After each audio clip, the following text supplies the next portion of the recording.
Oui, c'est une décision qui a été accueillie avec beaucoup de joie, beaucoup de satisfaction, parce que ça fait quand même plus de 3 années que cela dure et ce n'est pas facile.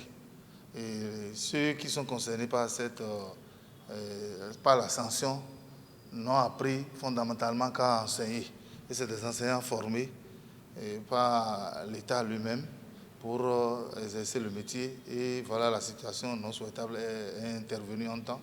Et heureusement, nous avons donc accueilli la mesure avec beaucoup de joie, beaucoup de sentiments de gratitude envers le chef de l'État. Je voudrais insister là-dessus.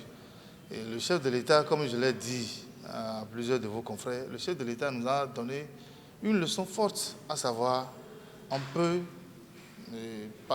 on peut faire de grandes choses, de bonnes choses, sans beaucoup de tapage.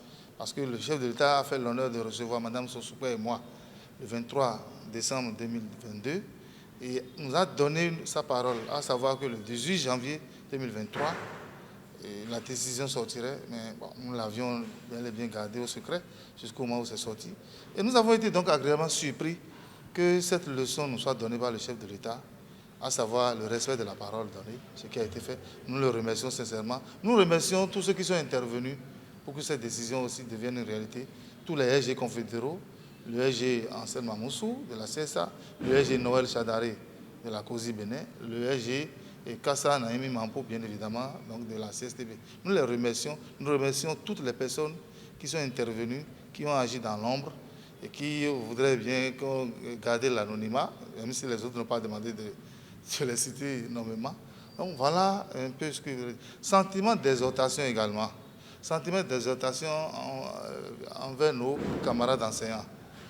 Qu'est-ce que je veux dire concrètement? Lorsque vous êtes en train de défendre un idéal, parce que nous avions tous contesté la forme d'évaluation à l'époque, j'ai dit tout à l'heure que c'est du passé.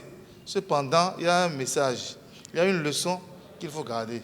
La leçon, c'est que quand vous défendez un idéal, quelles que soient les douleurs circonstancielles que cela entraîne, en tant qu'enseignant, il est bon de défendre cet idéal jusqu'au bout. Non pas d'être téméraire, mais quand même, il faut défendre l'idéal jusqu'au bout, quelles que soient les douleurs circonstancielles. Nous sommes des enseignants, nous n'avons appris qu'à enseigner. On va reprendre. C'est vrai que la décision, aujourd'hui, bon, nous sommes 302, parce qu'il y a malheureusement 3 décès. Et la décision est d'abord individuelle avant d'être collective, mais je pense que, sans que je ne parle forcément au nom des autres, nous reprendrons. Par rapport à cet aspect, bien sûr, parce que je suis le deuxième porte-parole du groupe, je l'ai dit. La première porte-parole étant Mme Sossoukwe. Nous allons reprendre. Et nous souhaitons d'ailleurs qu'on gagne du temps par rapport à cet aspect. Parce qu'il s'agit pour les ministres sectoriels et le ministre en charge de la fonction publique d'accélérer le processus pour que la reprise devienne une réalité concrète.